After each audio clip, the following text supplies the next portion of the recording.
Double busy, getting busy, do. Yo, what's up, it's me, double busy. Right, so for Dwarf Fortress, I kind of realized that we've got people out there that are good at technicals, we got plenty of storytellers out there that tell good macro stories, so Dwarf Fortress is really all about storytelling and like generating a narrative kind of out of nowhere. So I'm going to try something a little different where I'm going to do like a character approach. You know, people love TV shows like Big Brother or Survivor. They like character stories. So how about if each of the characters talks to us through journal entries? So I'm going to create a new world. Go ahead and just use the standards because I'm not really good at changing all that stuff. And we'll see what kind of world we come up with here in a moment. And I think we'll start with the expedition leader, who's also always the manager in tutorial mode. But instead of calling it the tutorial, it'll be something like the Legend of Tuto Rial, or the City of Tuto Rial, or something like that.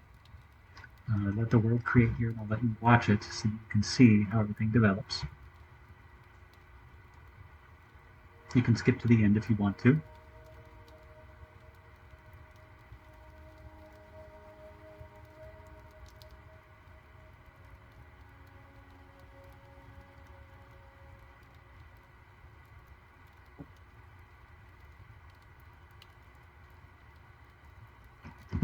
And you can see in the northwest a little bit of a polar region and lots of dwarven civilizations.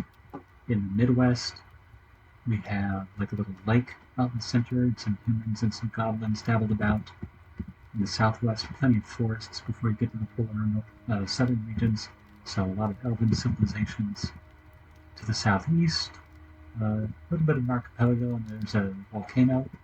Straight east tends to be, looks like some grasslands, a savanna.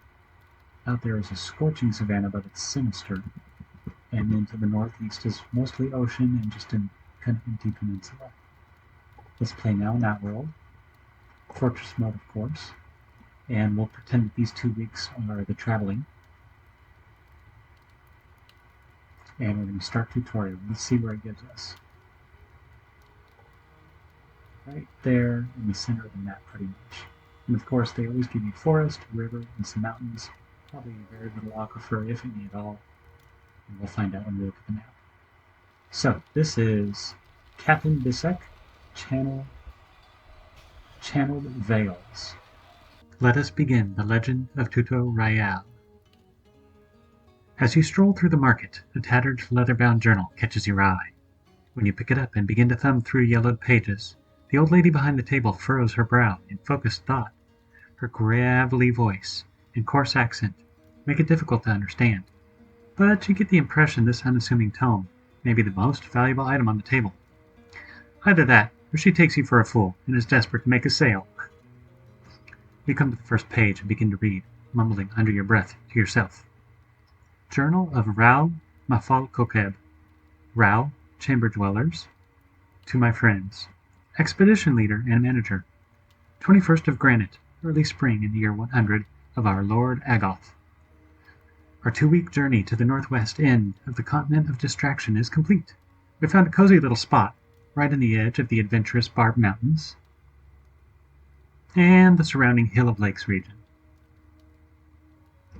Quite the misnomer if you ask me, but we didn't get to name it.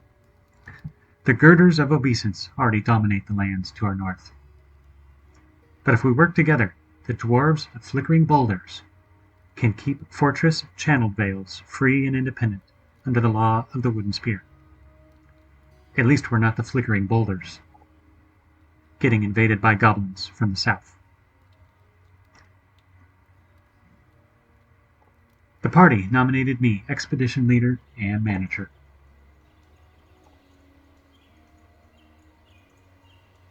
They said it was on account of my powers of persuasion and clever conversation skills. Ha! I tried to set them straight and get rid of the titles altogether, but they didn't listen. I guess I'm the only one who remembers. Any dwarf. We have a nice little brook winding through the area, with plenty of edible vegetation and space for pastures. My bro Mebzith's appraisal skills are good for more than just crafts and wares. He found a clever spot that juts back into the hills for our entrance, with a neighboring land cove that will someday protect our equine and other grazers with a wall. Since I'm stuck being manager, I went ahead and appointed old Craft Sprinkle as the broker for when the trade caravan shows up months down the road. Just means I don't have to talk to them. We're planning a grand entrance with space for the trade depot inside, a crafting district, plenty of workspace, and farming and brewing too. That'll lead right out into the pasture. We're already cleaning out space below to store everything inside, out of the weather, until we get situated. That'll become the dining hall someday. We'll get a little dormitory set up next to it,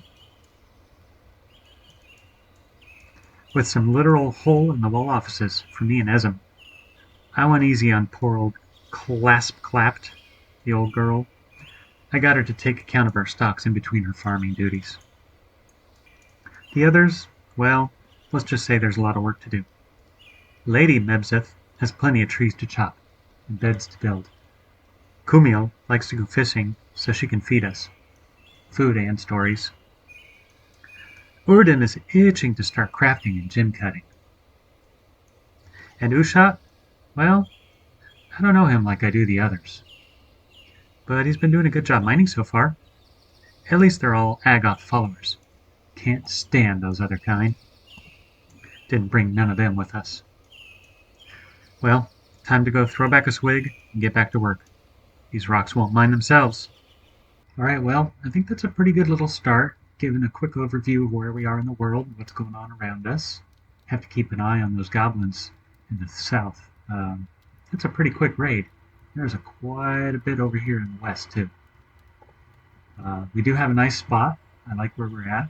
I like especially all these edible trees. Citron trees, finger limes.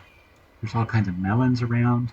It almost seems a little bit tropical. Somewhere I saw date palms. So that's good news. We'll be able to have some fruit that we can brew up or eat. And I like having plenty of space. We're going to be able to have some farming. We'll do beds, furniture, and all kinds of stuff here. Trade depot, visitors. Over here is going to be all the crafting stuff. Down below we'll have the dining hall and the various bedrooms with the giant crossroads up here.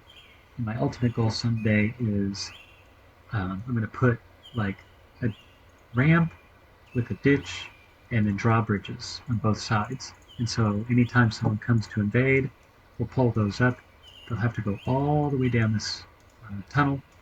And then since that's the crafting side, and this is only going to be a few things over here, they'll come up through like a long winding maze.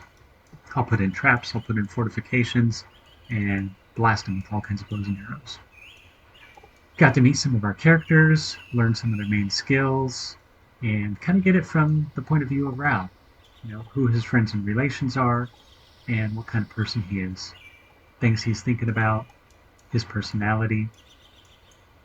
So I hope you enjoyed that, and I'll keep going this way. Catch you on the next one. Busy, getting busy,